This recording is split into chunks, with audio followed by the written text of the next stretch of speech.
260।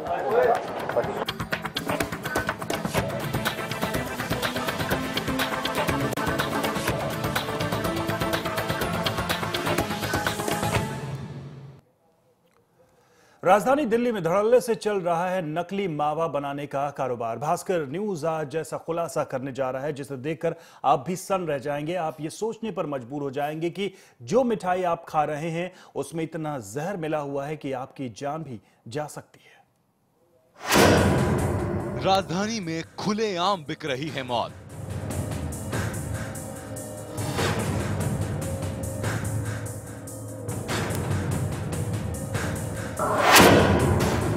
चांदनी चौक इलाके में मौत के सौदागर।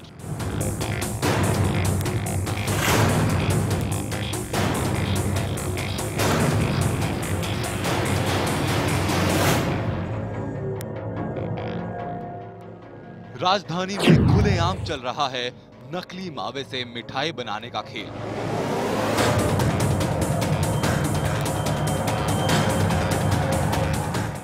लोगों की सेहत से हो रहा है खिलवाड़। भास्कर न्यूज आज आपको दिल्ली के चांदनी चौक इलाके में बिक रही मिठाइयों के असली स्वाद से परिचित कराएगा। ये हैं अनिल कुमार गुप्ता। चांदनी चौक में विशाल मावा भंडार नाम से इनकी दुकान है। ये सज्जन मावे के थोक व्यापारी हैं। दूर दूर से लोग इनके यहाँ मावा लेने आते हैं, लेकिन सच्चाई ये है कि इनके पास मावा बेचने का लाइसेंस ही नहीं है।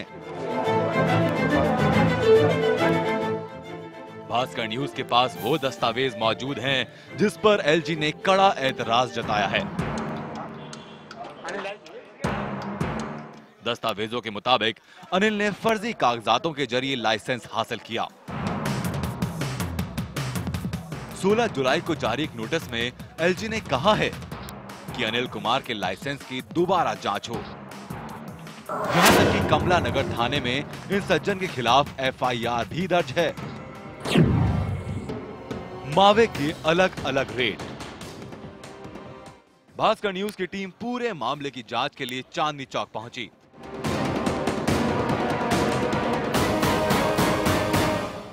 हमने अनिल कुमार से एक आम कारोबारी की तरह बातचीत की और मावे के रेट पूछे। लग रहा है। अनिल कुमार ने हमें 3 तरह से रेट बताए। आज नंबर 1 का हुआ है, 260 का भाव है। कितना? 260। 260। अच्छा। और जो लो क्लास है, हाँ गुप्ता जी सर, आप जानते ही भोपाल की मतलब कैसे यहाँ का लोग हैं, तो कोई हमें बहुत हाई क्लास नहीं चाहिए। हाई क्लास तो बिके 300 रुपये, 350। ये मावा देसी घी का मावा है। 260 बता रहा हूँ। जैसे आप देख रहे हैं कि एक शर्ट पहन लो कंपनी की, एक लोकल शर्ट पहन लो। शर्ट तो शर्ट ही है बस, ये है। तो 260 से नीचे का हाँ है, 200 रुपये का भी है और टेस्ट का है। मतलब उसमें क्या अंतर होगा? अंतर टेस्ट का अंतर होगा। 200 रुपये किलो। का ओ भैया मेरा वाली दिखा दियो भाई साहब को। फ्रिज में जगह है का? 60 रुपये धाप। लो ये 200 रुपये का है। अरे क्यों का मावा पिंड दिखा दे, खा के देखो ना, मावा सब एक सही है। डालडा की देसी की कलर एक ही है, टेस्ट का फर्क है। बातचीत से यह साबित हो गया था कि रोक के बावजूद यहां पर खुले आम मावा बिक रहा है। इसके बाद हम चांदनी चौक में ही अनिल की एक और दुकान विशाल पनीर भंडार पहुंचे।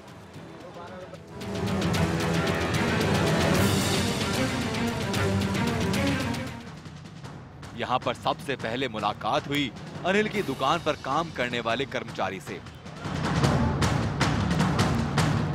बातचीत करने पर हमें ऐसी जानकारी मिली जिसे जानकर हम हैरान रह गए।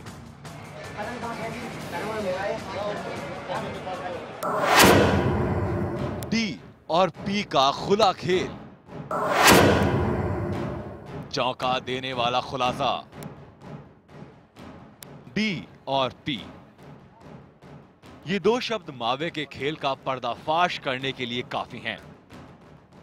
डी मतलब डुप्लीकेट और पी मतलब प्योर।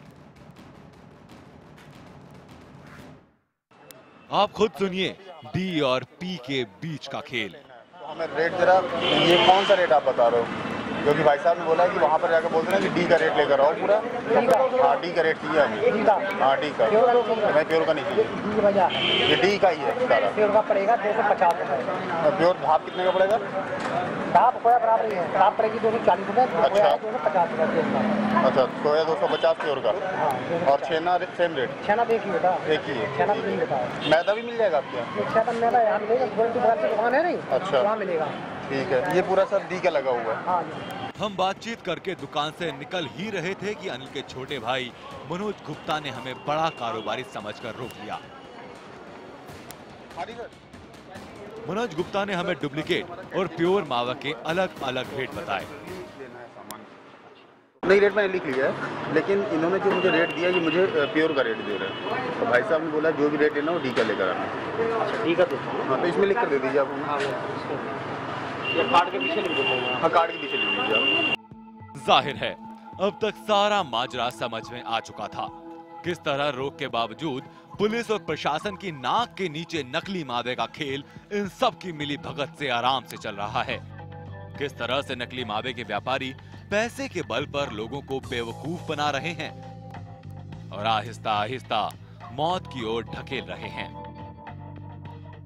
अजय द्विवेदी के साथ असद दीक्षित, भास्कर न्यूज, दिल्ली। तो जहर का ये खुला खेल दिल्ली में आराम से चल रहा है, पुलिस की नाक के नीचे चल रहा है। हमारे संवाददाता शंकर आनंद न्यूज रूम से हमारे साथ इस वक्त जुड़ चुके हैं। शंकर, हर साल की तरह इस साल भी यही स्थिति है, खुलेआम नकली मावा बेचा जा रहा है, जहर लोगों को परोसा जा रहा है और पुलिस प्रशासन को भनक तक नहीं है इसकी। वाकई में रवि, आपने एकदम सही सवाल उठाया है कि हर साल इस मुद्दे पे बातचीत होती है, हर वक्त ये बोला जाता है कि दिल्ली पुलिस इस पे कार्रवाई कर रही है, लेकिन हर साल की माफिक जो है इस ऐसे ही गोरख धंधा ये काम चल रहा है। और सबसे बड़ी बात है, मेरे पास कुछ दस्तावेज भी हैं जो भास्कर न्यूज़ के पास विशेष तौर पर आप देख सकते हैं। ये दस्तावेज जो है इसमें राज्यपाल जो है महोदय, उन्होंने भी इस मामले पे जानकारी दिल्ली पुलिस को दी है कि इस ऐसे मामले पे जल्द से जल्द कार्रवाई की जाए, क्योंकि अगर किसी नकली खोवा मेवा ऐसे नकली अगर दिल्ली के मार्केट में उपलब्ध है तो इस पर जल्द से जल्द कार्रवाई करने की बातचीत की जाती है, लेकिन ऐसा उन मामलों पे अंकुश अब तक नहीं लगाया गया है। तो काफ़ी ये बड़ा मामला है। और इसमें एक आपको बेहद एक रोचक बात बताना चाहता हूं कि अगर इस मंडी में अगर जाते हैं तो एक कोडवर्ड में बातचीत की जाती है जी। अगर आपको नकली मेवा चाहिए तो आपको डी बोलना होगा कि मुझे डी मेवा चाहिए, नकली चाहिए तो उसमें डी है, और अगर आपको सही चाहिए, सही माल चाहिए तो उसमें पी बोलना होता है। तो नकली का जो इसका रेट की अगर बात करें तो उसमें 140 रुपया के तकरीबन प्रति किलो मिलता है, और अगर पी माल आपको चाहिए तो उसमें तकरीबन आपको 200 से लेकर 260 300 तक में आपको सही माल मिल जाएगा। तो यहाँ जो मामला है, यहाँ पर साफ तौर पे जब यहाँ पे देखा गया, इस मंडी का मुआयना किया गया, तो इसमें जो बातचीत है बेसिकली इस मामले पे अटकता है कि यहाँ पे आप डी माल लेने आए हैं या पी माल लेने आए हैं। तो यहाँ पे भी जो मामला देखा जाता है बेसिकली ये कोड वर्डिंग यहाँ पे देखा जाता है। यानी कि जाहिर सी बात है, एक तरीका है इस धंधे को छुपाने के लिए ताकि आम लोग इसको सीधे तौर पर ना समझ पाए। ये जानने की कोशिश की क्या आप लोगों को इस पूरे ऑपरेशन के दौरान ये बात पता चली क्या कि जो डी यानी जो डुप्लीकेट मावा है उसकी बिक्री बहुत ज़्यादा है, पी के मुकाबले उसके खरीदार बहुत ज़्यादा आते हैं, और अगर ऐसा है तो ये तो वाकई बहुत चिंता की बात है। रवि, दिल्ली और एनसीआर जो है मिठाइयों का बहुत बड़ा बाजार है, और दीपावली जैसे फेस्टिवल में यहाँ पे लोग बड़े पैमाने पे खरीदारी करते हैं। और आज जैसे धनतेरस है, आज भी मार्केट में, उसी मार्केट में जब हम लोग गए उस जगह पे जाके हम लोग मुआयना किए, तो आज भी उस जगह पे आप अगर आपको मेवा लेना है, मिठाइयाँ लेना है, तो उस जगह पे आप आसानी से जा भी नहीं पहुँच सकते हैं, क्योंकि वहाँ पे लंबी कतारें होती हैं, लोग को पता नहीं होता है। सामान्यतः दिल्ली में जैसे जो शहरी जो लोग होते हैं वो असली मेवा और नकली मेवा का पता भी नहीं कर पाते हैं, असली पनीर और नकली पनीर का पता नहीं कर पाते हैं। तो इसमें जो हो देखा जाता है, जो नकली जो माल होता है, जो मिलावटी माल होता है, वो लेके आप अपने घर में आते हैं, जिससे कि आप अपने सेहत के साथ खिलवाड़ करते हैं। और राजधानी दिल्ली में सेहत के साथ ऐसा जो खिलवाड़ करने के मामले काफ़ी देखे जा रहे हैं, हर साल लगभग देखे जाते हैं। लेकिन इस मामले पे कहीं न कहीं दिल्ली पुलिस भी जो है उसके जो इस मामले पे एकदम सुस्ती जो है वो देखी जा सकती है।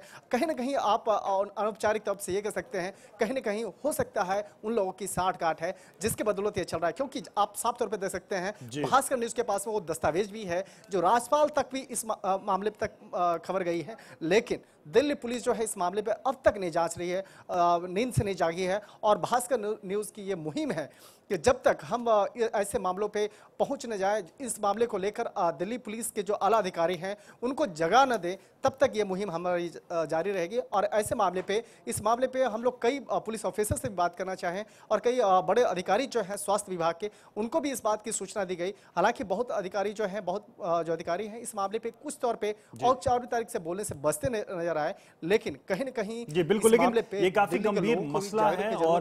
और जब तक हमने स्टिंग ऑपरेशन किया, जब तक हम ये खबर लोगों तक पहुंचा रहे हैं, तब तक बहुत सारा नकली मावा जहर के रूप में बाजार में पहुंच चुका होगा और उसके जरिए घरों तक पहुंच चुका होगा।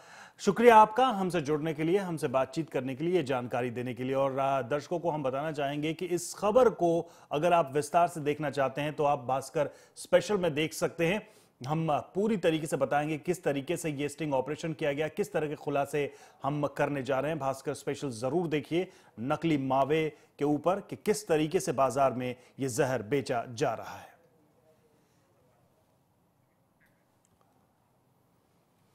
चलिए आगे बढ़ते हैं। हरियाणा के फरीदाबाद में एक पटाखा बाजार में जबरदस्त आग लग गई, जिससे यहां पूरा शहर पटाखों की आवाज से गूंज उठा। वहीं पूरा इलाका आग की चपेट में आ गया। दशहरा ग्राउंड में लगी सभी 200 पटाखे की दुकानें आग की चपेट में आ गई। आग लगने के वक्त फायर ब्रिगेड की गाड़ियां मौके पर मौजूद नहीं थी। हालांकि बाद में हुई कोशिशों की वजह से आग पर काबू पा लिया गया। खबर के मुताबिक शॉर्ट सर्किट की वजह से यह आग लगी।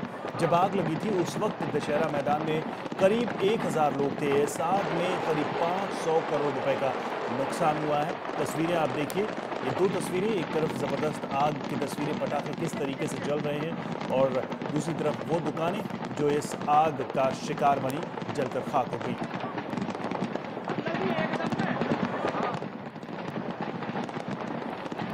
तो अक्सर ऐसा देखा गया है कि एक छोटी सी चिंगारी एक बड़े हादसे का रूप ले लेती है, और यही देखने को मिला दशहरा मैदान में, जहां पर पटाखों की 200 दुकानें जलकर खाक हो गई। तस्वीरें आप देख रहे हैं किस तरीके से पूरा मैदान धू-धू कर जल रहा है। चारों तरफ ये पटाखे की दुकानें लगी हुई थी और आग ने इसे पूरी तरीके से बर्बाद कर दिया।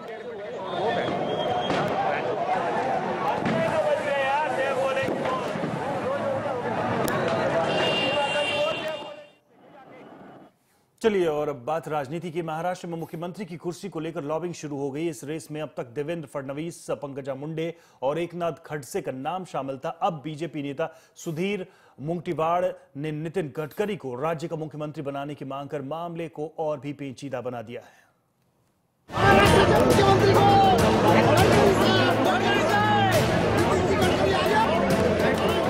महाराष्ट्र में सरकार बनाने को लेकर भले ही तस्वीर अभी तक साफ नहीं हो पाई हो, लेकिन मुख्यमंत्री की कुर्सी की लॉबिंग तेज हो गई है।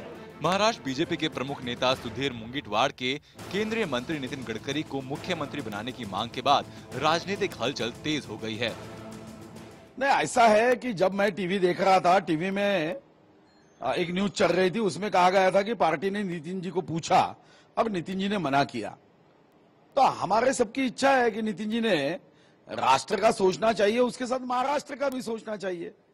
महाराष्ट्र में नितिन जी ने आना चाहिए। नितिन जी ने क्यों मना किया ये हमें समझता नहीं है। आश्चर्य की बात है।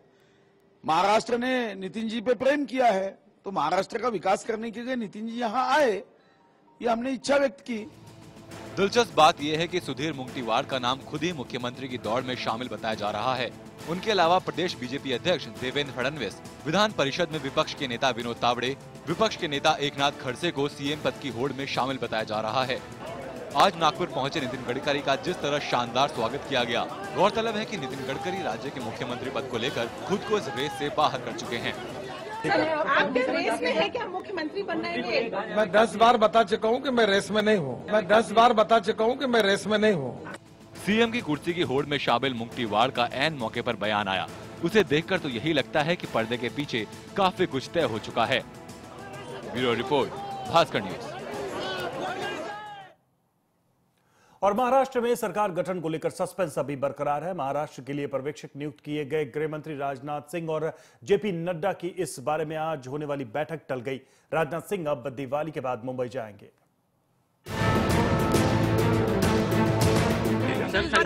महाराष्ट्र कब जा रहे हैं आप? महाराष्ट्र जाने वाले सर, दिवाली से पहले क्या सीएम बन जाएंगे महाराष्ट्र के? आज नहीं जा रहा हूँ और मुझे लगता है कि शायद दीपावली के बाद। कोई भेद फंसा है क्यों, इसलिए नहीं जा रहे हैं? नहीं, कोई ऐसा भेद है ही नहीं जिसमें फंसेगा क्या। महाराष्ट्र के लिए पर्यवेक्षक नियुक्त किए गए गृह मंत्री राजनाथ सिंह के इस बयान से तो ऐसा ही लगता है कि बीजेपी महाराष्ट्र में सरकार बनाने को लेकर किसी जल्दबाजी में नहीं है। 123 सीटों के साथ सत्ता की तहलीज पर पहुंच चुकी बीजेपी को बहुमत के लिए सिर्फ 22 सीटों की जरूरत है और इस कमी को पूरा करने के लिए बीजेपी सारे त्रुप के पत्तों को आजमा रही है। बीजेपी की इस रणनीति पर बौखलाकर जहां शिवसेना हमलावर दिख रही है, वहीं एनसीपी मौके की नजाकत को देखते ही बड़ी सावधानी से अपने चालें चल रही है। के मतदाताओं की भावनाओं का आदर करते हुए स्थिर सरकार महाराष्ट्र में बने, इसलिए बिन शर्त समर्थन देने का ऐलान किया है। एनसीपी का बीजेपी को बिना शर्त समर्थन के ऐलान में भी कई पेच हैं। बीजेपी राज्य में अकेले सरकार बनाने का मन बना चुकी है। बीजेपी नेताओं का मानना है कि चुनाव में उन्हें बहुमत ना मिला हो, लेकिन जनता राज्य में बीजेपी की ही सरकार चाहती है। देखिए, महाराष्ट्र में भी पार्लियामेंट्री बोर्ड में भारतीय जनता पार्टी ने पर्यवेक्षक नियुक्त किए हैं, श्री राजनाथ सिंह और श्री जेपी नड्डा। वो महाराष्ट्र जाएंगे। महाराष्ट्र में पहले विधानमंडल के नेता का चयन होगा, उसके पश्चात किस प्रकार से महाराष्ट्र में सरकार बनेगी उसके ऊपर विवेचना होगी। मगर इतना स्पष्ट है कि महाराष्ट्र में भारतीय जनता पार्टी का ही सीएम और उसकी सरकार होगी। दरअसल बीजेपी इस बात से बखूबी वाकिफ है कि शिवसेना हो या एनसीपी, जो भी सरकार बनाने के लिए समर्थन देगा, देर सवेर इसकी कीमत जरूर वसूल लेगा। इसलिए बीजेपी अकेले दम पर सरकार बनाने की संभावनाएं तलाश रही है। सरकार गठन की प्रक्रिया में हो रही देरी बीजेपी की इसी रणनीति का हिस्सा है। Bureau report, Bhaskar news. और महाराष्ट्र में मिली शानदार सफलता के बाद बीजेपी अब अल्पमत की सरकार बनाने के पक्ष में दिख रही है। सूत्रों के मुताबिक पार्टी अध्यक्ष अमित शाह प्रदेश में अकेले दम पर बीजेपी की सरकार बनाने की सोच रहे हैं। माना जा रहा है कि दिवाली बाद होने वाली विधायक दल की बैठक के बाद विधायक दल के नेता राज्यपाल से मिलकर सरकार बनाने का दावा पेश करेंगे। दरअसल शिवसेना बीजेपी से मिलकर सरकार बनाने के संकेत दे रही है और सूत्रों के मुताबिक इसके लिए शिवसेना ने एक प्रस्ताव दिया है। सूत्रों के मुताबिक प्रस्ताव में शिवसेना ने 1995 में सरकार बनाने के फॉर्मूले के तहत डिप्टी सीएम के साथ पीडब्ल्यूडी और गृह मंत्रालय मांगा था। जानकारी के मुताबिक बीजेपी ने शिवसेना के प्रस्ताव को नामंजूर कर दिया है।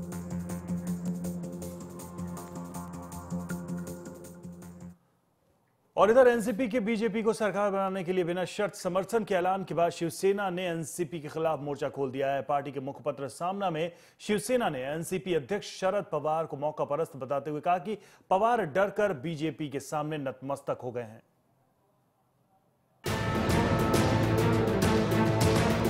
बकता हूं जुनून में न जाने क्या क्या, खुदा करे समझा न करे कोई। विधानसभा चुनाव के परिणाम आने के बाद शिवसेना की तरफ से जो बयानबाजी हो रही है, उस पर यह शेर काफी मौजू बैठता है। एनसीपी के बीजेपी को बिना शर्त समर्थन देने की पेशकश के बाद शिवसेना ने अब एनसीपी पर तीखा हमला बोल दिया है। शरद पवार को मौका परस्त बताते हुए पार्टी के मुखपत्र सामना के संपादकीय में लिखा गया है, घोटाले में फंसे शरद पवार भाजपा को समर्थन करके अपनी सुरक्षा चाहते हैं, इसलिए वो बिना शर्त बाहर से समर्थन देने को तावले हो रहे हैं। कल तक भाजपा को सांप्रदायिक बताने वाली पार्टी आज उन्हें समर्थन के लिए राजी हो रही है, वो भी तब जब भाजपा ने समर्थन मांगा नहीं है। दरअसल बीजेपी को समर्थन देकर एनसीपी ने शिवसेना को बैकफुट पर ला दिया है। शिवसेना को ये उम्मीद थी कि बहुमत से दूर रही बीजेपी समर्थन के लिए उसका दरवाजा जरूर खटखटाएगी। शायद उद्धव ठाकरे बाला साहब की दबंग राजनीति के हैंगओवर से निकलने को तैयार नहीं है। एनसीपी ने उनका पूरा खेल ही खराब कर दिया है। सामना के मुताबिक अपने पूरे कार्यकाल में एनसीपी कांग्रेस सरकार ने भाजपा और संघ पर जमकर हमले किए। संघ के हिंदुत्व के मसले पर एनसीपी ने करारा प्रहार किया और उनकी कटु आलोचना की। अब वही पार्टी भाजपा को बिना शर्त समर्थन सिर्फ इसलिए देना चाहती है क्योंकि वो पूरी तरह से घोटालों में लिप्त रही है।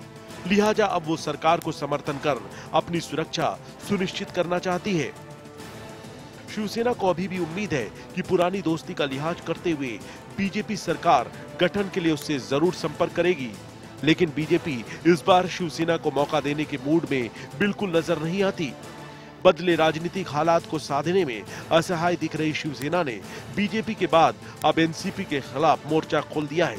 देखते हैं एनसीपी जवाबी हमले के लिए शिवसेना का कौन सा इतिहास खंगालती है। मनोज चंदेलिया, भास्कर न्यूज, मुंबई। और अब बात हरियाणा की। मनोहर लाल खट्टर हरियाणा के अगले मुख्यमंत्री होंगे। बीजेपी विधायक दल की बैठक में उनको सर्वसम्मति से नेता चुना गया। खट्टर मुख्यमंत्री पद की शपथ 26 अक्टूबर को पंचकुला में लेंगे। इस तरह राज्य की कमान गैर जाट नेता के हाथों में होगी। 60 साल के मनोहर लाल खट्टर ने पहली बार विधानसभा चुनाव लड़ा था और करनाल विधानसभा सीट से चुनकर विधायक बने। करनाल सीट से पहली बार जीते हैं। रोहतक के बिनियानी गांव के रहने वाले, मोदी के करीबी हैं, अद्भुत संगठन क्षमता के धनी, यूपी लोकसभा चुनाव जिताया।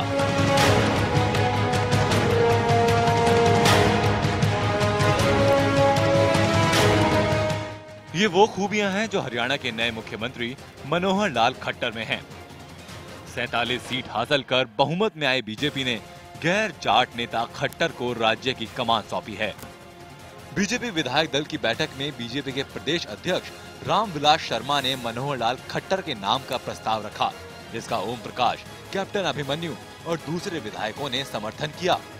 खट्टर को प्रधानमंत्री मोदी का करीबी बताया जाता है और यही वजह है कि प्रधानमंत्री मोदी ने भी अपने चुनाव प्रचार की शुरुआत खट्टर के विधानसभा क्षेत्र करनाल से की थी। सभी विधायक दल ने सर्वानुमति से खट्टर साहब को नेता चुना है और मुझे उम्मीद है कि उनके अनुभव का लाभ हरियाणा को मिलेगा और जिस तरीके से माननीय मोदी जी देश के प्रधानमंत्री के और उनके संबंध है, उससे हरियाणा को और अतिरिक्त लाभ भी मिलेगा।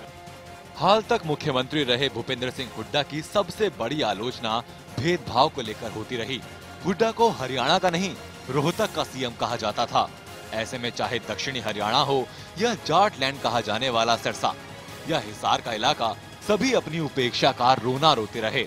अब नए मुख्यमंत्री मनोहर लाल खट्टर ने विधायक दल का नेता बनने के बाद सबको साथ लेकर चलने का वादा किया है। संकल्प करें, हरियाणा में आज तक जो होता रहा है उस सब भेदभाव को मिटाकर हरियाणा का सम्यक विकास होगा।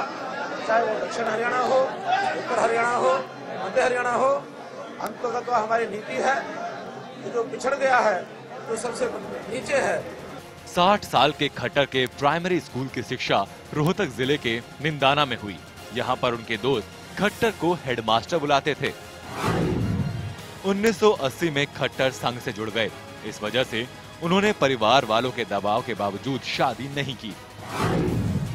खट्टर को 1994 में हरियाणा बीजेपी में प्रदेश संगठन मंत्री की जिम्मेदारी सौंपी गई। 2002 में पार्टी ने उन्हें जम्मू कश्मीर का प्रभारी बनाया। लोकसभा चुनाव में खट्टर को हरियाणा में चुनाव अभियान समिति का अध्यक्ष बनाया गया था। 90 के दशक में जब मोदी हरियाणा के प्रभारी थे, तब खट्टर प्रदेश बीजेपी में संगठन मंत्री थे। विधायक दल का नेता चुने जाने के बाद खट्टर ने राज्यपाल कप्तान सिंह सोलंकी से मुलाकात कर नई सरकार बनाने का दावा पेश किया। इस मौके पर खट्टर ने बीएसपी विधायक टेकचंद शर्मा का समर्थन भी राज्यपाल को दिया। बहुजन समाज पार्टी के सिंबल से चुने हुए श्री टेकचंद शर्मा जी, उन्होंने अपना इच्छा व्यक्त किया हरियाणा के हित में, अपना क्षेत्र का विकास के हित में वो बिना शर्त मदद करना चाहते और वो भी आके राज्यपाल महोदय को अपना लिखित पूर्वक पत्र राज्यपाल महोदय को दे दिया है। खट्टर अब मुख्यमंत्री पद की शपथ पंचकुला में लेंगे। उनका शपथ ग्रहण समारोह 26 अक्टूबर को सुबह 11 बजे होगा। अभिनव उपाध्याय, भास्कर न्यूज। तो इंडिया टुनाइट में आज के लिए इतना ही, लेकिन भास्कर न्यूज पर खबरों का सिलसिला लगातार जारी है। नमस्कार।